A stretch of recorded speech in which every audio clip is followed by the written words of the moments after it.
नमस्कार। Full and final होना बहुत जरूरी हो गया है। कश्मीर में आतंकियों का इस वक्त की बड़ी खबर आपके सामने यही है। जम्मू कश्मीर में 24 घंटे में 3 आतंकी वारदात हुई, लेकिन अभी जो तस्वीर हम आपको दिखाने जा रहे हैं, सीधे ये वाली ब्रेकिंग दे मुझे।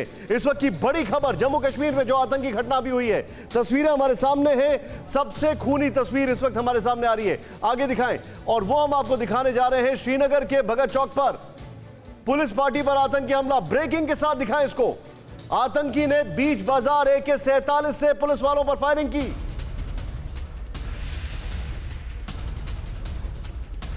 फायरिंग में जम्मू कश्मीर पुलिस के 2 जवान शहीद।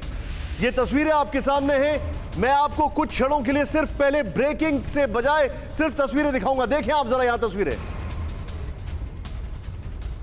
ये तस्वीरें देखें आप, किस तरीके से ये एक आतंकी आता है यहां पर, और ये इसके यहां पर इसका पूरा मॉडस ऑपरेंडी देखें। चुपचाप घात लगाकर पीछे से आतंकी आता है और हमला करता है। और जब यह हमला करता है, वहां पर 2 लोग जिनको अंदाजा भी नहीं था कि कौन है पीछे, वो इस हमले में मारे जाते हैं। यह इस वक्त की बड़ी खबर। लेकिन आपके सामने जो हम तस्वीरें दिखा रहे हैं, ये तस्वीरें श्रीनगर के भगत चौक की हैं। हमें नहीं भूलना चाहिए कि ये आतंकी घटनाएं कब हो रही हैं। ये आतंकी घटनाएं तब हो रही हैं जब एक ऑब्जर्वर्स की टीम आई हुई थी। ये तब से आतंकी घटनाएं तेजी से शुरू हुई, और विदेशी ऑब्जर्वर्स की टीम के साथ इसका तालमेल, इसकी टाइमिंग अपने आप में बहुत सारे सवालों को जन्म देती है। लेकिन ये जो तस्वीरें हैं, ये बेहद हैरान करने वाली तस्वीरें इस वक्त आपके सामने आ रही हैं। जरा ध्यान से देखें आप। मैं सीधे चलूंगा फुल स्क्रीन पर, जरा इन तस्वीरों को दिखाएं। ये देखें किस तरीके से ये आदमी यहां पर आता है, वहां पर गोलीबारी करता है और भाग जाता है ये आतंकी। और आपको बताना चाहूंगा, जिस तरीके से आतंकी इस घटना को अंजाम दे रहा है, उससे एक और चीज साफ होती है। वो ये है कि ये इस इलाके में इसको अच्छी तरीके से पता था कि ये कहां पर, इसने पूरी रेकी कर रखी थी, कहां पर कौन कितने बजे मौजूद है। इसके पास एग्जैक्ट लोकेशन थी और उसके अनुसार इसने इस घटना को अंजाम दिया। लेकिन जो लोग कश्मीर में आतंक के लिए कहते हैं कि कश्मीर में जो नौजवान है वो मायूस है, इसलिए बंदूक उठाता है, उनके लिए मैं दूसरी तस्वीर दिखाना चाहूंगा। जरा दिखाएं अभी जो इस वक्त कश्मीर में मातम पसरा है। दोनों तस्वीरें दिखाएं। महिलाओं का रो रो कर हाल बुरा है। दिखाएं वो तस्वीर राहुल जरा। 2 तस्वीरें, एक तरफ लोगों का हाल बुरा है रो रो कर, और ये देखें ये आतंकी किस तरीके से इस घटना को अंजाम देकर भाग जाता है। यहां पर हैरान करने वाली बात यह है कि इसके पास सारे कोऑर्डिनेट, सारी डिटेलिंग, एक एक चीज इसके पास मौजूद थी। इसका मतलब इसके पास लोकल सपोर्ट था। इसका मतलब वो लोकल सपोर्ट उस चीज को नजरअंदाज नहीं कर सकता जो इसके बाद की तस्वीरें दिखाइए जरा।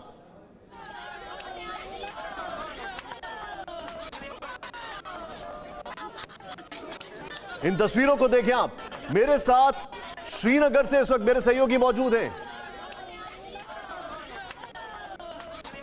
इरफान के पास जाने से पहले इन तस्वीरों को देखें। इरफान, सबसे पहले क्विक अपडेट, अभी वहां पर क्या हालात है? निशांत, देखिए कुछ देर पहले ही यहां से सर्च एंड कॉर्डन ऑपरेशन उठाया गया है, क्योंकि कहीं ना कहीं मिलिटेंट फिलहाल भागने में कामयाब हुआ। मैं सटीक उसी जगह पे खड़ा इस समय हूं जहां पर मेरे सीध में शिव शक्ति स्वीट्स बागा चौक श्रीनगर बोर्ड लिखा हुआ है। आप उसी दुकान के पास मिलिटेंट्स ने 2 पुलिस के जवानों पर गोलियों से हमला किया, और इसी लाइन से वो मिलिटेंट अंदर से निकलकर फेरन के नीचे AK-47 छुपाकर बाहर निकाल रहा है। CCTV फुटेज में आप साफ तौर पर देख सकते हैं। और उसके बाद वो तुरंत उसी गली से वापस भागने में कामयाब हुआ। यानी ये जो मिलिटेंट है, जिस तरह सूत्रों से हमें भी पता चल रहा है कि स्थानीय मिलिटेंट है, साकिब मंजूर फिलहाल नाम बताया जा रहा है, इसने इस पूरे इलाके की रैकी की हुई है, क्योंकि ये चौराया है। यहाँ चारों तरफ से भागने की यहाँ पर जगह है, मौका है, क्योंकि सड़क यहाँ आप ये फ्रेम दिखाते रहिए इरफान, हमारे दर्शकों को हम बता दें। ये 3 तस्वीरें देखें। अब से कुछ क्षण पहले जो आतंकी हमला हुआ, बीच में वहां पर लाइव पूरा मार्केट बंद, सारी दुकानें बंद, और तीसरी तरफ वहां पर रो रो कर महिलाओं का हाल बेहाल है। मैं चाहूंगा कि सिर्फ 2 तस्वीरें दिखाएं, एक इरफान को और ये जो आतंकी हमला हुआ। इरफान, जरा एक बात बताइए। मेरा सवाल नंबर यहां पर जो सबसे इंपॉर्टेंट है वो ये है कि वहां पर विदेश से लोग आए हुए हैं, अभी भी वो लोग हैं कि नहीं है? उनके दिमाग में दहशत डालना, उनका अटेंशन यहां पर खींचना, इसके लिए ये सब लोग कर रहे हैं। देखिए निशांत, बहुत महत्वपूर्ण सवाल है ये, क्योंकि जिस तरह कश्मीर घाटी के दौरे पर यूरोपियन यूनियन की डेलीगेशन थी और उसी दिन शाम को सुनवार इलाके में भी इसी तरह का एक मिलिटेंट हमला हुआ जिसमें एक स्थानीय व्यक्ति शदीद रूप से जख्मी हुए। हालांकि उस मामले में 3 मिलिटेंट्स को आज आईजीपी विजय कुमार ने कहा कि गिरफ्तार किया गया है, उनसे एमुनेशन भी रिकवर किया गया और किस तरह अटैक किया, तमाम चीज़ों को रिकवर किया गया है और आज इसी तरह का दूसरा हमला यहाँ पर किया गया है। तो कहीं ना कहीं साफ तौर पर जिस तरह आपने भी बताया कि कश्मीर में शांति जो बनी हुई है उसको भंग करने की लगातार कोशिश की जा रही है। मैं जानना चाहूंगा इरफान, वो जो पीछे लोग हैं क्या वो कैमरा पर आकर आपसे बातचीत कर सकते हैं? क्या वो बता सकते हैं कि आप ये क्या कहेंगे? पीछे जो कुछ आम लोग दिखाई दे रहे हैं, क्या संभव है उनसे बात कर पाना? देखिए निशान, मैं आपको बताऊं, ये जो लोग यहाँ पे खड़े हैं ये यहाँ की स्थानीय महिलाएं हैं। कुछ युवक यहाँ पर उस समय मौजूद थे, उन्हें पुलिस ने जांच के लिए हिरासत में लिया है और इसी वजह से यहाँ पर खड़े हैं। और मैं आपको बता दूं ये पूरा इलाका इस हमले के बाद शटडाउन आप साफ तौर पर देख सकते हैं, दुकानें बंद है, शटर नीचे हुई हैं। मामूल तौर पर यहाँ पर साफ तौर पर आज सुबह काम शुरू हुआ था, लोग अपना कारोबार कर रहे थे, गाड़ियाँ अपने अपने रास्ते जा रही थी। जब ये हमला हुआ उसके बाद पूरा इलाका सन्नाटे में तब्दील हो चुका है। मेरे कैमरा पर्सन अगर आपको दिखाएं तस्वीरों में, आप देख सकते हैं ये पूरा मार्केट जो है, जो एयरपोर्ट को कनेक्ट करता है, लाल चौक को कनेक्ट करके बंद पड़ा हुआ है। और इस तरफ सबसे महत्वपूर्ण निशान, ये जो यहाँ पर सीसीटीवी कैमरास लगे हुए हैं, इससे एक महत्वपूर्ण जो क्लू मिला है, सीसीटीवी फुटेज जो हम चला रहे हैं उसमें मिलिटेंट को आइडेंटिफाई करना और किस तरह भागा है, ये बड़ा क्लू जम्मू कश्मीर पुलिस को मिला है। मुझे एक बात बताइए इरफान, मैं आपके पास आने से पहले अपने दर्शकों को यह दिखाना चाहूंगा कि यह हमला आपको 26/11 की याद दिलाएगा। जरा दिखाइए राहुल, कसाब एक तरफ और एक तरफ ये जो आतंकी है जिसका बहुत जल्द, इसकी कल्पना से भी ज्यादा जल्दी कसाब वाला हाल होगा, बल्कि उससे भी ज्यादा बुरा, क्योंकि कश्मीर में 1-2 मौके दिए जाते हैं सरेंडर करने के, उसके बाद सीधे एनकाउंटर होता है। ये देखें आप, मैं आपको दिखाना चाहूंगा, ये वो आतंकी है जो अगर मैं कहूं कि कसाब के मॉडल की तरह ही इसने काम किया तो गलत नहीं होगा। ये देखें आप, ये आपके सामने श्रीनगर का कसाब और मुंबई का कसाब। मैं सीधे चलूंगा, यहां पर मेरे सहयोगी सुमित मेरे साथ मौजूद हैं। सुमित, बहुत तेजी से मैं चाहूंगा अब ये तस्वीरें दिखा दे रहे हैं। सुमित, एलएसी शांत है, एलओसी पर हमने शांति बहाल कर दी है। मैं चाहूंगा वही फुटेज राहुल दिखा दे रहे हैं, स्क्रीन ना चेंज करें प्लीज। सीधे तौर पर जब ये दोनों चीजें शांत हैं तो पाकिस्तान अंदरूनी आतंक फैलाने की कोशिश करेगा और उसका यह सबूत है। बिल्कुल निशांत, आपने बिल्कुल ठीक कहा कि उसका सबूत है और ये सबूत लगातार भारतीय एजेंसीज को मिलते रहे। इरफान ठीक कह रहे हैं बिल्कुल कि लगातार जिस तरीके से अब दोबारा से, आपको याद होगा कि कुछ दिन पहले हमने ये भी देखा कि एक सिविलियन जिसने डोमिसाइल के लिए अप्लाई किया था श्रीनगर में, उसको किस तरीके से अटैक किया गया, कृष्णा ढाबे के जो थे। और यही चीजें अब सामने लगातार आ रही हैं कि कैसे अब सिविलियंस को लगातार आतंकी टारगेट कर रहे हैं। और ये तब जब इंटरनेशनल फॉरेन डेलीगेशन जो है वो कश्मीर में थे, वो लगातार श्रीनगर के अलग अलग हिस्सों में गए, तब ये अटैकों को ज्यादा बढ़ाया गया। और ये दिखाया जा रहा है कि डेस्परेशन, जब एलओसी शांत हो गया और एलएसी कहीं ना कहीं डिसएंगेजमेंट का प्रोसेस स्टार्ट होकर फर्स्ट फेज खत्म हो गया, तब आतंकियों के द्वारा ये कश्मीर को दोबारा से बॉयल करने की या वहां पर अहिंसा बढ़ाने की पुरजोर कोशिश की जा रही है। निशांत, आप जो बता रहे हैं, मैं एक बार फिर से इरफान के पास जाऊंगा। इरफान, मैं चाहूंगा सीधे राहुल आप मेरे साथ जरा इरफान को इन शॉट्स के साथ दिखाएं। इरफान, अभी जो जानकारी आपके पास आ रही है, उस जानकारी के अनुसार अभी इस वक्त इसके पीछे कौन सा मॉड्यूल दिखाई दे रहा है? देखिए, जिस तरह आईजीपी विजय कुमार ने भी कहा कि जो सुनवार में और जिस हमले की बात सुमित भी कर रहे थे, कृष्णा ढाबा के जो एम्प्लॉय थे और मालिक के जो बेटे थे जिन पर हमला किया गया, वहाँ पर टीआरएफ और लश्कर का हाथ था और आज भी उसी तरफ इशारा है, टीआरएफ का हाथ है इसके पीछे, इस हमले के पीछे। क्योंकि जिस तरह लेकिन मुझे इरफान, मैं आपको रोकूंगा, लेकिन ये जो भी इंसान है इसने बहुत अच्छे से, इसको लोकल सपोर्ट था कोई, इसने एग्जैक्ट लोकेशन पर जाकर जहां पर वो लोग मौजूद थे पूरी डिटेलिंग के साथ इसने एग्जीक्यूट किया इस प्लान को। बिल्कुल निशान, देखिए जिस तरह मैं आपको बता रहा था, ये बहुत ही इंपॉर्टेंट रोड है, यहाँ से कनेक्टिविटी एयरपोर्ट और लाल चौक की है, तमाम वीआईपी मूवमेंट्स यहाँ से होती है। इस वजह से यहाँ पर deployment Jammu Kashmir police CRPF की रहती है। और ये जो मिलिटेंट हैं इसने पूरे इलाके की रैकी की है, इन्हें पता है कि कहाँ क्या डिप्लॉयमेंट रहती है और जहाँ पर ये हमला किया गया मेरे सीधे वहाँ पर अक्सर जम्मू कश्मीर पुलिस के जवान या तो ट्रैफिक को मूवमेंट को सीक्वेंस कर देते हैं या तो वो वहाँ पर सुरक्षा कारण से डिप्लॉय होते हैं। और जब ये पुलिस के दोनों जवान दुकान के पास कुछ खरीदारी करने गए, उनको नहीं पता था कि पीछे से मिलिटेंट जो है AK-47 निकालकर अंधाधुन उन पर गोलियां दागेगा। और साफ तौर पर मिलिटेंट को भी पता था कि इनकी नज़र यानी पुलिस जवानों की नज़र इस पर नहीं है, तो ये हमला करने का सही वक्त है। और साथ ही साथ जब मैं वो ये दोबारा बोलूंगा उसी दिशा में इरफान, भाग मैं गया चाहूंगा जहां वो से वो तस्वीरें आया। जरा दिखाएं जो वहां पर मातम पसरा है, क्योंकि आतंकी कश्मीर का तो हो ही नहीं सकता, ये पाकिस्तानी आतंकी है। क्योंकि कश्मीर के लोग, उनके लिए कश्मीरियत जरूरी है, वो अपने कश्मीर के लोगों का इस तरीके से कत्लो आम कर ही नहीं सकते। जरा दिखाइए कश्मीर के लोग जिस तरीके से अभी जो वहां पर मातम पसरा हुआ है इस वीडियो के साथ, वो वीडियो मैं आपको दिखाना चाहूंगा। और उसके बाद हमारे जो खास मेहमान हैं जनरल प्रसाद, उनके पास मैं आना चाहूंगा। सर सॉरी आपको बहुत देर तक इंतजार कराने के लिए, लेकिन अभी ये बड़ी खबर आई है इस वक्त। मैं चाहूंगा जरा राहुल वो वीडियो दिखाएं जो वहां पर मातम पसरा हुआ है, एक तरफ गोलीबारी और दूसरी तरफ मातम। कश्मीर का तो ये आदमी हो ही नहीं सकता, ये आतंकी, हाँ ये कश्मीर का तो आदमी हो ही नहीं सकता, ये निश्चित तौर पर पाक आतंकी है, जो कि शायद आपको अभी 24 घंटे 48 घंटे में खबर मिले कि इसको ढेर कर दिया गया है, क्योंकि ये बचेगा नहीं। और ये आपके सामने मैं आपको तस्वीरें जो दिखा रहा हूं, जरा ध्यान से देखें आप, किस तरीके से हैरान, ये देखें आप।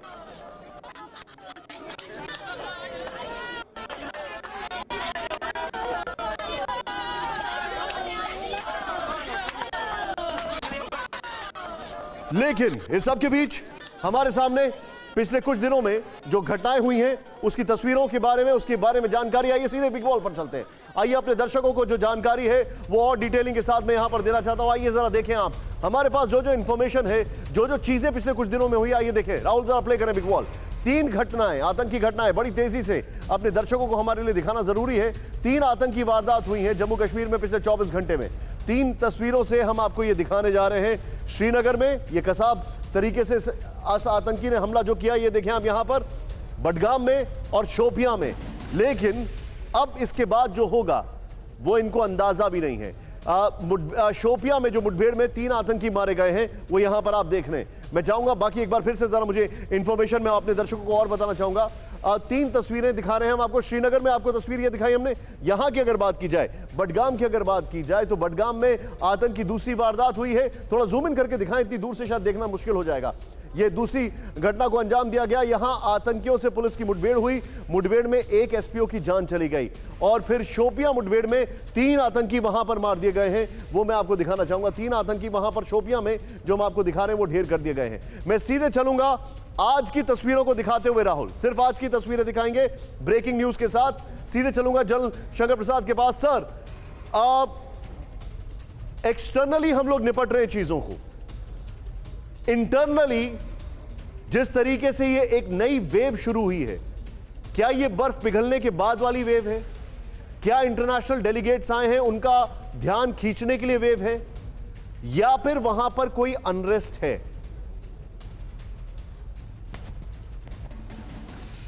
देखिए निशान, असलियत जो आप कई काफ़ी मिनट से बता रहे हैं वही है। असलियत ये है कि वहाँ पे लोग शांति नहीं चाहते। वहाँ पे कुछ लोग हैं जो आर्टिकल 370 जब से हटा है तब से बहुत परेशान है, चाहे पॉलिटिशियंस हो चाहे कोई और हो। लेकिन उनको ये अच्छा नहीं लग रहा कि normalcy is returning to Kashmir valley, इसलिए वो एक करके छोटे छोटे इंसिडेंट कर रहे हैं। बड़ा इंसिडेंट करेंगे तो तुरंत वहाँ फौज इसमें आ जाएगी और मार देगी। ये जो इन्होंने आज हरकत की है, ये तो मैं समझता हूँ बहुत कायर किस्म की हरकत है। 2 पुलिसमैन वहाँ अपना प्राइवेट काम कर रहे हैं, कुछ सामान ले रहे हैं, जने क्या कर रहे थे, और पीछे से यहाँ से गोली मार देना। वो लोकल पुलिसमैन हैं, वो कश्मीरी हैं। ये जो आदमी ने मारा है ये बचकर अब निकल नहीं सकता। आप बिल्कुल ठीक कह रहे हैं। ये जो हरकतें हो रही है सिर्फ ये वर्ल्ड को दिखाने के लिए कि इस समय कश्मीर में नॉर्मलसी नहीं आ रही है। इसके पीछे किसका हाथ है? मैं समझता हूँ इसके पीछे पेटी पॉलिटिशियंस का हाथ है। वो ये चाहते हैं कि भारत की जो समस्या दूर करने की इस वक्त तजवीज़ बनी है उसको नाकामयाब कर दें। इस तरीके से जिस तरह से वहाँ पे इलेक्शन हो गए हैं, जिस तरह से वहाँ पे गवर्नमेंट चल रही है, जिस तरह से पूरे देश में जो इंडस्ट्री है वहाँ देख रही है, वहाँ पे डेवलपमेंट की बातचीत चलती है, तो ये जो कश्मीरी पॉलिटिशियंस हैं उनको अच्छा नहीं लगता, क्योंकि उनकी रियासत ख़त्म होती चली जा रही है और पाकिस्तान इसको सपोर्ट करता चला जा रहा है। तो ये आदमी चाहे पाकिस्तानी हो चाहे कश्मीरी हो, यह बच के नहीं जा सकते, क्योंकि most of the population in Kashmir valley is supporting peaceful areas, they support development, they support some industries to come and give them jobs, better education, better facilities, improvement in life and standard of life. वो जो ये कुछ है, मैं कह रहा हूँ, दोबारा कहते चला जा रहा हूँ कि कुछ पॉलिटिशियंस को ये अच्छा नहीं लग रहा, पाकिस्तान इसका फ़ायदा उठा रहा है। और जिस समय अभी आपने कहा कि फॉरेन डेलीगेशन में फॉरेन डिप्लोमेट्स गए हुए हैं उनको दिखाने के लिए कि आप कहते हैं शांति है, तो कहाँ शांति है। लेकिन ये बात अवश्य है कि ये घटना तो बहुत अजीब और गरीब किस्म की है। ये आदमी कौन है जिसने अपने ही 2 पुलिस वालों को मारा है? उन्हीं की लेडीज़ वहाँ रो रही हैं, उन्हीं की लेडीज़ को परेशानी हो रही है। ये बचकर तो खैर निकल नहीं सकता, लेकिन जो उनके बड़े मेजर आइडियाज़ हैं वो भी कामयाब नहीं हो सकते। I sincerely want to tell you that these senior politicians must come out heavily and say this terrorism must stop. We can carry on with political dialogue, not political combat, which is what they're trying to do. आप जो बता रहे हैं dialogue की बात कर रहे हैं, I mean it's a very sad story today. आप जो बता रहे हैं डायलॉग की बात कर रहे हैं, मैं एक बार फिर से इरफान के पास जाऊंगा। इरफान, अब से थोड़ी देर पहले आईजी साहब ने जो कहा है वो हम दिखाएंगे, लेकिन उससे पहले बहुत जल्दी से जो वहां पर पुलिस वाले शहीद हुए हैं, अगर जम्मू कश्मीर पुलिस की बात की जाए तो वो कहीं से भी अभी रिलैक्सेशन देने के मूड में नहीं है। वो बहुत तेजी से काम कर रहे हैं, हर ऑपरेशन को अंजाम दे रहे हैं। बिल्कुल सही निशान। जिस तरह जम्मू कश्मीर में ऑपरेशन ऑल आउट अपने चरण पर है और लगातार कामयाब होता जा रहा है, उसमें सबसे बड़ा योगदान जम्मू कश्मीर पुलिस के जवानों का है। और जिस तरह पिछले 1 साल से करीबन 200 से ज़्यादा मिलिटेंट्स कश्मीर घाटी के अलग अलग ऑपरेशंस में मारे गए, उसमें फ्रंट फुट पर जम्मू कश्मीर पुलिस के जवान देखे गए। और मैं आपको बता दूं, जो अभी खबर आ रही है, आईजीपी ने पुष्टि कर दी, जो हमने बताया था कि स्थानीय मिलिटेंट साकिब इस हमले के पीछे है और उनके साथ एक पाकिस्तानी मिलिटेंट भी था। और अब पुलिस ये बड़ी खबर, स्थानीय मिलिटेंट शाकिब के साथ पाकिस्तानी मिलिटेंट, स्थानीय आतंकी शाकिब के साथ पाकिस्तानी आतंकी। आईजी ने यह बयान की पुष्टि में कहा है, पाकिस्तानी आतंकी और लोकल आतंकियों ने मिलकर इसको अंजाम दिया है। बड़ी खबर, और सीधे दिखाएंगे आईजी ने क्या कहा है।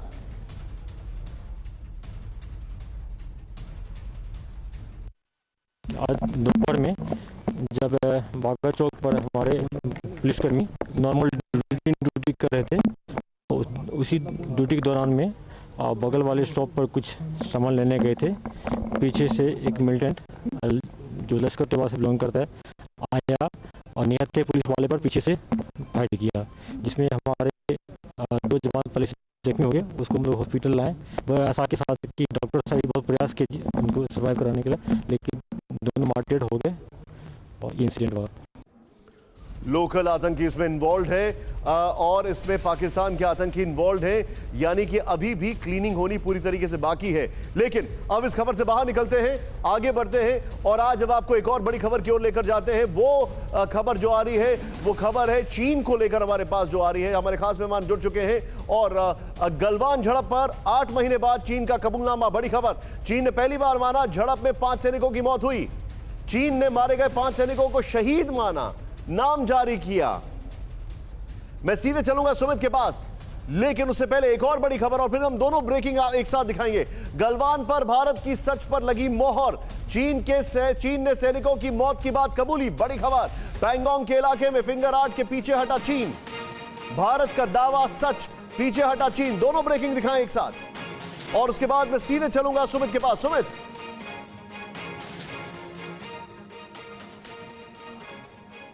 निशांत, बिल्कुल, क्योंकि आप गौर कीजिए, पिछले 10 महीने में चीन ने इस बात को कभी एक्सेप्ट नहीं किया। आखिरकार आज करीबन 4 लोगों की मौत और एक इंजर्ड उनके कर्नल की इंजरी को उन्होंने एक्सेप्ट किया। और मैं आपको बता दूं, आने वाले वक्त में ये 5 की जगह 50 भी चीन एक्सेप्ट करेगा, क्योंकि चीन अपने डोमेस्टिक ऑडियंस को या फिर अपने लोगों को ये दिखाना नहीं चाहता कि उसको किसी तरीके का लॉस हुआ है या फिर चीनी सेना बैकफुट पर गई है। इसीलिए 10 महीने तक इन चीजों को छुपाए रखा गया। लेकिन आखिरकार अब चीजें चीन की सेना के थ्रू ही, उन्हीं के सिस्टम्स के थ्रू ही लगातार बाहर आ रही हैं। और आप मान के चलिएगा कि इंटरनेशनल कम्युनिटी में चीन की इन चीजों को लेकर, इन हरकतों को लेकर या फिर इस चीजों को छुपाने को लेकर बहुत ज्यादा मुखालफत पहले ही हो चुकी है। निशांत, लेकिन एक मैं मनीष झा के पास जाऊंगा। मनीष, एक बात है, देखिए जब अलग अलग सोर्सेज से आ रही थी तब तक हमारी सेना ने बहुत कुछ नहीं बोला था, लेकिन जब रशियन एजेंसी से खबर आई उसके बाद हमारी सेना ने भी डिसएंगेजमेंट के बाद यह बयान दिया है। मतलब बहुत ही कैलकुलेटेड। अब ऐसा लग रहा है जैसे चीन पूरी तरह एम्बैरेस्ड है। सही कहा। देखिए 10 फरवरी को जब रशियन एजेंसी ताश ने यह रिपोर्टिंग की कि चीन की गलवान हादसे में कुल 45 सैनिक मारे गए थे, उसके बाद से चीन के अंदर भी इस बात को लेकर काफ़ी दबाव था, क्योंकि एक तीसरी एजेंसी जो कि ना तो भारत से है ना चीन से है, किसी तीसरी एजेंसी, और वो भी चीन के एक मित्र राष्ट्र की एजेंसी की तरफ से ये खबर दी जा रही थी कि चीन के 45 सैनिक मारे गए हैं। तो इसका एक दबाव था ही, साथ ही डिसएंगेजमेंट हो रहा था। तो चीन की सरकार को भी अपने लोगों को ये जवाब देना था कि आखिरकार गलवान हादसे का सच क्या है और उनके यहाँ क्या कुछ हुआ। ये बात दीगर है कि चीन हमेशा अपनी आदतों के मुताबिक जितने लोग मारे गए उनकी सूचना नहीं देता, और ये बात पहले भी हमने देखा है। जब सुनदुरोक की लड़ाई हुई थी, चाहे वो 1967 की हो, 87 की हो, हर बार चीन अपने सैनिकों की संख्या कम ही बताता है। लेकिन इंपॉर्टेंट ये है कि पूरी दुनिया पहली बार देख रही है कि चीन अपना बंकर तोड़कर जा रहा है, चीन के टैंक पीछे होके जा रहे हैं, चीन अपने सैनिकों के मरने की बात कबूल कर रही है। और इसीलिए एक हल्के में यह भी है कि आखिरकार चीन में इतना दबाव किस बात का है। और अब देखिए मैं आप जो बता रहे हैं मैं इसका सच और झूठ दिखाने जा रहा हूं। आइए जरा यहां पर, और रविंद्र सर मेरे साथ हैं। सर माफी चाहता हूं, थोड़ा देर से आ रहा हूं, मैं आपके पास अभी आ रहा हूं, लेकिन दिखाइए जरा यहां पर जो इसकी जो हमारे पास डिटेलिंग है, जो इसकी जो वॉल है, वो मैं आपको बताने जा रहा हूं। जो इसका सच है कि क्या चीन का झूठ था और क्या भारत का सच है, यह हम आपको दिखाने जा रहे हैं। आइए जरा इसको ध्यान से देखें। ये देखें, गलवान में पिटा चीन, चीन का झूठ, हमारा कोई सैनिक नहीं मारा गया। चीन के 40 से ज्यादा सैनिक मारे गए हैं। नेक्स्ट चेंज ओवर करें। टकराव रोकने के लिए सच छिपाया, शिकस्त की शर्मिंदगी से बचने के लिए झूठ बोला। नेक्स्ट चेंज ओवर करें।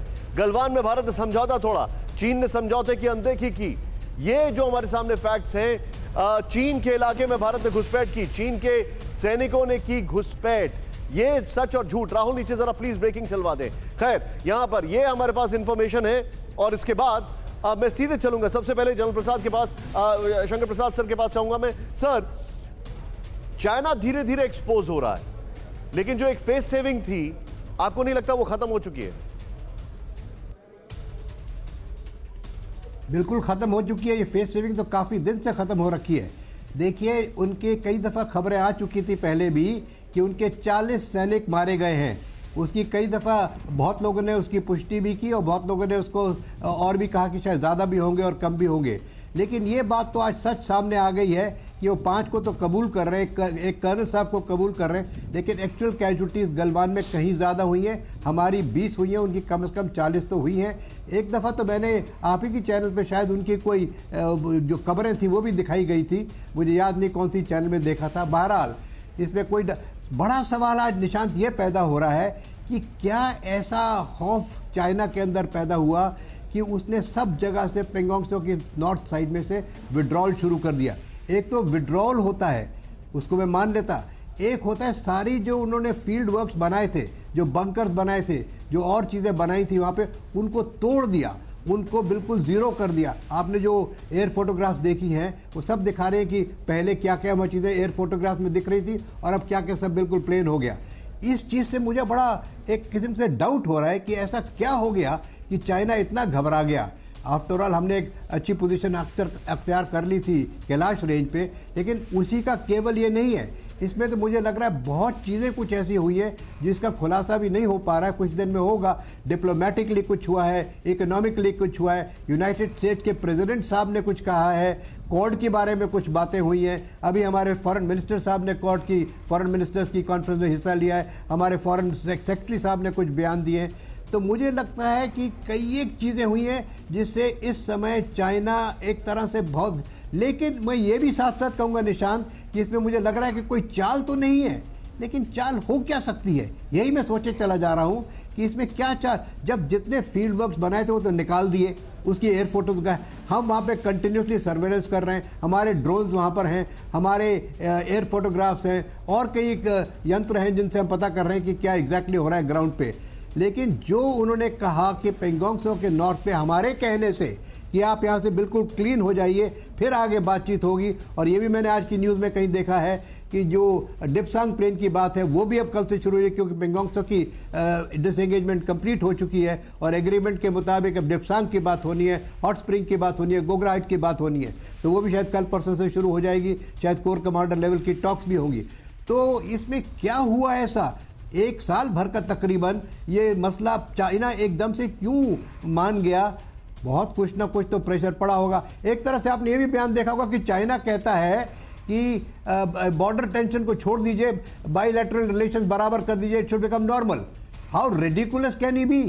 वो चाहता है कि ट्रेड भी चलती रहे, डिप्लोमेसी भी चलती रहे, बातचीत भी चलती रहे, जो पुराने रिलेशन थे वो भी चलते रहे और बॉर्डर पे टेंशन भी चलती रहे। उसको तो भारत ने बिल्कुल क्लैरिफाई कर दिया ना कि बातचीत नहीं हो सकती जब तक कि आप बॉर्डर को सेटल नहीं करेंगे, बॉर्डर को डिसएंगेज नहीं करेंगे, बॉर्डर को क्वाइट नहीं करेंगे। मैं अगली खबर म्यांमार से मैं आपको बता रहे सर, मैं अगली खबर क्वाड की दिखाने वाला था, लेकिन हमारे पास बहुत इंटरेस्टिंग, एक बड़ी इंटरेस्टिंग खबर आ रही है। भारत और अमेरिका के जो जॉइंट एक्सरसाइज हुई है, अगर वो ब्रेकिंग और शॉट्स हमारे पास अगर हो पाए अभी यहां पर, वो बड़ी इंटरेस्टिंग विजुअल्स है सर। आप देखिए, एक तरफ यहां पर डिसएंगेजमेंट चल रहा है और वहां पर एक बहुत अच्छी एक्सरसाइज चल रही है जो अपने आप में एक बहुत इंटरेस्टिंग है। बीकानेर में भारत और अमेरिका की वॉर एक्सरसाइज चल रही है, भारत और अमेरिका की सेनाओं का जॉइंट एक्सरसाइज। बड़ी खबर, ब्रेक करें। भारतीय सेना की 2 बटालियन और अमेरिका के 270 जवान शामिल। ये देखिए तस्वीरें, ये किस तरीके से एक्सरसाइज चल रही है, इसके अलग अलग शॉट्स हम आपको दिखाना चाहेंगे। ये देखिए आप,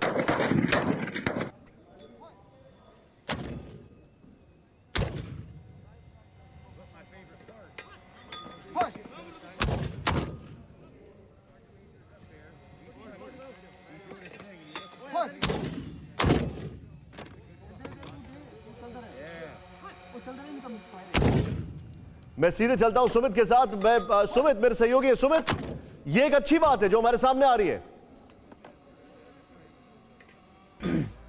बिल्कुल निशांत, मैं इस समय सूरतगढ़ में ही हूं जहां पर ये एक्सरसाइज हो रही है निशांत, और अमेरिका और भारत की ये एक्सरसाइज 16वां एडिशन है जॉइंट एक्सरसाइज का। और इंपॉर्टेंट क्या है कि भारत और अमेरिका की जो स्ट्रेटेजिक पार्टनरशिप काफी लंबे समय से बनी है, 2016 के अंदर, चाहे कॉस्मोसा हो, लिमोआ हो, या उसके बाद कॉस्मोसा या फिर बैका जो हमने साइन किया था पिछले साल, उसके बाद ये पहला मौका होगा जब दोनों एक साथ एक्सरसाइज कर रहे हैं जमीन पर। इससे पहले मालाबार के अंदर दोनों समंदर में दिख चुके हैं, लेकिन अब ऐसे वक्त में दोनों एक साथ आ रहे हैं जब ना सिर्फ दोनों के इक्विपमेंट, लॉजिस्टिक्स, बल्कि दोनों के एक्सपीरियंस काउंटर टेररिज्म के लिए या फिर जॉइंट ऑपरेशंस के लिए कैसे मददगार हो सकते हैं। ये एक्सरसाइज उसी का एक बड़ा, एक महत्वपूर्ण स्टेप है जो सूरतगढ़ में यहां पर इस समय एक्सरसाइज को कंडक्ट किया जा रहा है। मैं रॉबिन सचेस के पास आने वाला हूं, लेकिन उससे पहले आपको सामने एक और बड़ी खबर दिखा दूं। ये एक तरफ ये आपके सामने विजुअल्स हैं और दूसरी तरफ म्यांमार में सैन्य तख्ता पलट पर क्वाड देशों ने चिंता जताई है। भारत, अमेरिका ने म्यांमार में चुनी हुई सरकार बहाल करने की मांग की है। बड़ी खबर, क्वाड ने म्यांमार में लोकतंत्र की बहाली पर जोर दिया है। बड़ी खबर, मनीष झा मेरे साथ है। मनीष, क्वाड अब ये बड़ा इंटरेस्टिंग हो गया है, क्वाड खुलकर अब इस सब मामलों में आने लग गया है। जी हाँ, बिल्कुल। देखिए, जिस क्वाड का इंतजार था अब वो धीरे धीरे एक संगठित रूप में दिखाई देने लगा है। उसकी पहली बैठक आपको याद होगा, तब हम और आप दोनों सितंबर 2019 में न्यूयॉर्क में थे। तब से फिर पिछले साल अक्टूबर में टोक्यो में दूसरी बैठक हुई थी, और अब जाकर जब बाइडेन एडमिनिस्ट्रेशन ने संभाला है अपना कार्यभार, तो नई सरकार में क्वाड की तीसरी बैठक न सिर्फ हुई है बल्कि कई अहम बातें हुई है। आपने बर्मा को लेकर जिक्र किया कि बर्मा में लोकतंत्र बहाली को लेकर चारों देश यानी कि भारत, अमेरिका, जापान और ऑस्ट्रेलिया ने प्रतिबद्धता जताते हुए अपना बयान जारी किया है। इसके अलावा मैरीटाइम सिक्योरिटी पर भी बड़ी बातचीत हुई है, यानी चीन की चुनौती से कैसे निपटा जाए। तो अक्सर जब ये बातें होती है कि बाइडेन एडमिनिस्ट्रेशन चीन की चुनौती से कैसे निपटना चाहता है, तो उसका जवाब यही है कि बाइडेन एडमिनिस्ट्रेशन क्वाड में वो संभावनाएं देखता है। क्वाड को वो बेस मानता है जिसके जरिए वो चाहते हैं कि चारों मित्र राष्ट्र मिलकर चीन का मुकाबला कर सके और चीन को सबक सिखा सके। आप जो बता रहे हैं मैं सीधे चलूंगा। आप मेरे साथ रॉबिन सचदेव सर मौजूद है। सर, एक तरफ भारत और चीन की भारत और अमेरिका की एक्सरसाइज, और दूसरी तरफ ये क्वाड देशों का जो एक जिस तरीके से उन्होंने हर चीज पर अपनी राय रखना शुरू कर दिया है, क्या कहेंगे आप इस पर? बहुत इंटरेस्टिंग, पर मैं ये चीज कहूंगा, देखिए क्वाड आगे बढ़ेगा, बहुत अच्छी डेवलपमेंट है, बट क्वाड पे हमें बहुत ज्यादा टोटल रोजी ऑप्टिमिज्म भी नहीं है, क्योंकि क्वाड के जो देश है इनकी अलग अलग भी कहानी है। जापान चाइना के साथ अपने रिश्ते कैसे चाहता है वो जापान देखेगा, ऑस्ट्रेलिया क्या चाहता है, तो क्वाड की जो प्रोग्रेस है होगी, बट अभी इसमें वक्त लगेगा।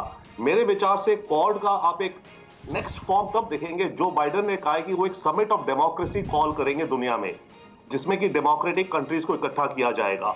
तो ये जो क्वाड का एक पहलू होगा, और दूसरा जो डेमोक्रेटिक कंट्रीज के साथ अमेरिका कैसे एंगेज करेगा, उसका क्लियर कट आइडिया ये है कि चाइना को एक्सक्लूड करना, क्योंकि चाइना तो डेमोक्रेसी है नहीं, तो चाइना के साथ क्या बर्ताव रहेगा अमेरिका का, इसको लेकर। और बाय द वे देखिए, चाइना और अमेरिका आपस में डील भी करेंगे क्लाइमेट चेंज को लेकर, उन्होंने ऑलरेडी कहा। मैं आपसे एक चीज जानना चाहता हूं सर, मैं आपसे चीज जानना चाहता हूं, क्या आपको नहीं लगता है कि क्वाड एक ऐसा ब्लॉक बनता जा रहा है जो साउथ एशिया में काफी हद तक दखली करेगा, और वो अमेरिका को रियलाइज हो गया है कि साउथ एशिया में कोई भी ऐसी कंट्री नहीं लग रही उनको जो सीधे सीधे चाइना को चुनौती देगी, तो लेट्स कम विद क्वाड, जो सी लैंड एयर तीनों के ऊपर अपनी हुकूमत या अपनी ताकत दिखाने की कोशिश करेंगे। तो very rightly said, the issue is कि क्वाड का रूप क्या बनेगा, क्या देखते हैं? क्या क्वाड जैसे नेटो अलायंस है, राइट, क्या क्वाड का अल्टीमेट रूप नेटो जैसे बनेगा, मिलिट्री अलायंस? वो तो शायद अभी वर्चुअल पॉसिबल नहीं दिखता, पर उसी तरफ जाने की ये जो रास्ता है ये उसी तरफ जा रहा है कि क्या एक क्वाज़ाई मिलिट्री अलायंस बनेगी इन देशों की। भाई मतलब क्या हुआ तो क्वाड का, ठीक है ना, मसल कहां से आएगी? बातें करते रहेंगे बट मसल कहां से आएगी? या तो मिलिट्री पावर से आएगी या इकोनॉमिक पावर से आएगी, या तो क्वाड के देश अपनी इकोनॉमीज को चाइना से डीकपल करेंगे, ओके, और कितना कर पाएंगे, और अपनी मिलिट्री मसल्स को कितना कंट्रीब्यूट करेंगे अगेंस्ट चाइना की एक्सपेंशनिज्म को रोकेंगे। मैं एक क्विकली कहना चाहता हूं, जो आप बात हो रही कि चाइना ने विड्रॉ या डिसएंगेज क्यों किया है हमसे, मेरे विचार से इसमें एक बहुत अहम गेम चाइना खेल रहा है, जैसे जनरल प्रसाद भी कह रहे थे। चाइना की अभी अमेरिका से बातचीत होनी है, ओके, सारे मुद्दों को लेकर के बाइडेन एंड एडमिनिस्ट्रेशन और चाइनीज इनकी बातचीत होनी है। इस समय चाइना जो भी गेम खेल रहा है उस बातचीत के लिए अपने को तैयार कर रहा है। तो चाइना क्या कहने वाला है अमेरिका को, देखिए मैं भी एक रिस्पॉन्सिबल वर्ल्ड प्लेयर हूं, भारत के साथ हमारी कुछ डिफरेंसेस थे, उनके मरे पर देखो हमारे भी तो मरे। इस समय वो इसलिए डाइवर्ज कर रहे हैं कि हमारे भी सोल्जर्स मरे, हमें भी नुकसान हुआ, प्लस अब विड्रॉ कर रहे हैं और डिसएंगेज कर रहे हैं टू क्रिएट पीस। तो चाइना अपने को ये दिखाना चाहेगा अमेरिका के सामने कि मैं गुड बिहेवियर कंट्री हूं, और उसके चलते वो अमेरिका से नेगोशिएट करेगा। तो ये मुझे पैटर्न दिख रहा है चाइना का इस समय टू प्रिपेयर फॉर अपनी negotiations with America, give and take में, कि भाई I am a good behaviour citizen, जैसे आपको जो चाइना दिखाना चाह रहा है। लेकिन सर मेरे पास एक और जानकारी है, वो मैं आपसे शेयर करना चाहूंगा। म्यांमार में सैन्य तख्तापलट पर चीन का यू टर्न हो गया है। चीन के विदेश मंत्रालय की सफाई, म्यांमार में तख्तापलट का समर्थन नहीं करते। सैन्य सरकार के समर्थन में जो लेकर अफवाहें फैलाई जा रही है, चीन ने कहा है, सोशल मीडिया पर फैलाई जा रही है अफवाहें, चीन ने कहा है। मनीष झा मेरे साथ है। मनीष, पूरी खबर पे जानकारी दीजिए। देखिए, जब ये आरोप लगने लगा कि बर्मा में जो तख्ता पलट हुआ है उसमें चीन का हाथ है, तो चीन की तरफ से ये सफाई दी गई है कि इसमें चीन की कोई भूमिका नहीं है। हालांकि ये भी बड़ा दिलचस्प बात है कि पिछले साल बर्मा के जो आर्मी चीफ हैं उन्होंने चीन पर यह आरोप भी लगाया था कि चीन की सेना बर्मा में काम करने वाले तमाम आतंकी संगठनों को हथियार और पैसे मुहैया कराती है। वैसी स्थिति में बर्मा की आर्मी और चीन की आर्मी के बीच अच्छे संबंध नहीं माने जाते थे, लेकिन इसके बावजूद इस समय चीन का हाथ खड़ा करना दरअसल उसी दबाव का एक हिस्सा है। रोक रहा हूं, मेरे पास एक बड़ी खबर आ रही है। चीन और ताइवान के बीच एक बार फिर से तनातनी बढ़ी है। चाइना ने फिर से ताइवान के एयर स्पेस का वायलेशन किया है। चीनी फाइटर जेट ताइवान के एयर स्पेस में घुसे, इस वक्त की बड़ी खबर। चीन ने फिर से ताइवान के एयर स्पेस का वायलेशन किया है। हालांकि ये इस साल के लिहाज से बड़ी खबर है, लेकिन पिछले साल 3000 से ज्यादा बार एयर स्पेस वायलेशन किया था उन्होंने। लेकिन ये इस वक्त की बड़ी खबर हमारे सामने आ रही है, चीनी फाइटर जेट ताइवान के एयर स्पेस में घुसे। मनीष झा मेरे साथ है। मनीष, एक तरफ वो और एक तरफ ये, क्या समझा जाए इसका मतलब? जी हाँ, बिल्कुल। देखिए, बेहद दिलचस्प मामला है। जब हम और आप बात कर रहे हैं तो आज ही अमेरिका के कांग्रेस में जो 15 बिल चीन के खिलाफ पेश किए गए हैं अलग अलग सांसदों के द्वारा, उसमें से एक बिल इसको लेकर भी है कि चीन जिस तरह से ताइवान में अतिक्रमण करता है, इसको किस तरह से खत्म करवाया जाए। तो जाहिर है कि ताइवान को लेकर लगातार चीन पर दबाव है। अमेरिकी राष्ट्रपति ने जब चीन के राष्ट्रपति से बात की थी तब भी ये साफ तौर पर कहा था कि ताइवान में चीन का अतिक्रमण रुकना चाहिए। और ऐसी स्थिति में ताइवान को लेकर चीन पर लगातार न सिर्फ अमेरिका बल्कि अलग अलग हिस्से से जो दबाव हो रहा है लोकतंत्र के नाम पर और चीन के अतिक्रमण के खिलाफ, ये अपने आप में बताता है कि अंतर्राष्ट्रीय स्तर पर चीन किस कदर हर तरफ हर समस्याओं से उलझ गया है। और यही वजह है कि LAC पर जब डिसएंगेजमेंट का प्रोसेस हम देखते हैं तो हमें एक साफ पिक्चर समझ में आती है कि चीन क्यों कहाँ भारत के साथ अपने विवादों को सुलझाना चाहता था और किस बात को लेकर वो डेस्परेट था। जी, आप जो बता रहे हैं मेरे पास, लेकिन इसके लिहाज से जो आपने 15 बिल का जिक्र किया अभी, वो बड़ी खबर हमारे पास है। मैं अपने दर्शकों को दिखाना चाहूंगा। राहुल, ये इस वक्त की बड़ी खबर मैं आपको बता रहा हूं, लेकिन देखें किस तरीके से ताइवान के एयर स्पेस को फिर से चाइना ने वायलेट किया है। मैं रविंद्र सर के पास आऊंगा। रविंद्र सर, बावजूद इसके कि 2 बड़े स्पेसशिप साउथ चाइना सी में अमेरिका ने, बाइडेन ने तुरंत तैनात कर दिए थे, उसके बावजूद ताइवान से छेड़खानी। देखिए, ये चाइना की बड़ी स्मार्ट स्ट्रेटेजी है बाय द वे। ताइवान और जापान के साथ चाइना क्या करता है, हर दूसरे दिन उनकी एयर स्पेस की वायलेशन करता है। अपने पुराने खटारा एयरक्राफ्ट आप मान लीजिए भेजता है, तो जब भी एक एयरक्राफ्ट चाइना का जापानीज या ताइवान एयर स्पेस के पास आता है तो उनको अपनी डिफेंस के लिए अपने 4-5 एयरक्राफ्ट स्क्रैम्बल अप करने पड़ते हैं। तो बल्कि जापान में एक स्टडी हुई है, रिपोर्ट आई है कि पिछले साल में ये एयर स्पेस वायलेशन बहुत बड़ी हैं, जिसके चलते देखिए एयरक्राफ्ट की भी तो लाइफ होती है। आपका जितना एडवांस एयरक्राफ्ट हो, रफेल हो, F-35 हो, जो भी हो, मान लीजिए 1000 किलोमीटर, 1 लाख किलोमीटर चलेगी उसकी सर्विस लाइफ। और बार बार अगर स्पेस वायलेशन होती है तो आपको तो रोज दूसरे दिन वो प्लेनों को उड़ाना पड़ेगा। तो लॉन्ग टर्म में आपकी इक्विपमेंट की वेयर एंड टेयर हो रही है। चाइना ये स्ट्रैटेजी खेल रहा है इन देशों के साथ, अदर देन बाकी जो सिग्नलिंग, बट वो इन देशों की मिलिट्री इक्विपमेंट्स को जैसे को वेयर डाउन करने का प्रयास भी करता है इसके जरिए। आप जो बता रहे हैं, लेकिन इस बीच हमारे पास एक और बड़ी खबर है जो मनीषा बता रहे थे। अमेरिकी कांग्रेस में चीन के खिलाफ 15 बिल पेश, ताइवान पर चीन के अतिक्रमण के खिलाफ कार्रवाई की मांग। यूएस कांग्रेस में चीन से अमेरिकी कंपनियों से वापसी के लिए पेश हुआ बिल।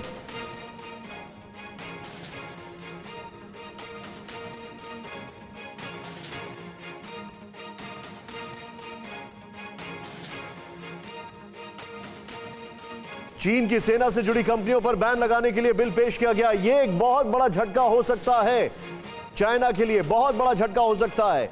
और लेकिन इस शो को वाइंड अप करने से पहले, रविंद्र सर आपका, जन साहब आपका शुक्रिया करने से पहले आपको आज एक बड़ी इंटरेस्टिंग खबर बता दें। वो थी मिशन मंगल में नासा की बड़ी कामयाबी। सीधे दिखाते हैं आपको ये बड़ी खबर शॉट्स के साथ। मंगल ग्रह पर नासा के रोवर की सफल लैंडिंग हो गई है। मंगल का पर जीवन का पता लगाने नासा का रोवर पहुंच चुका है।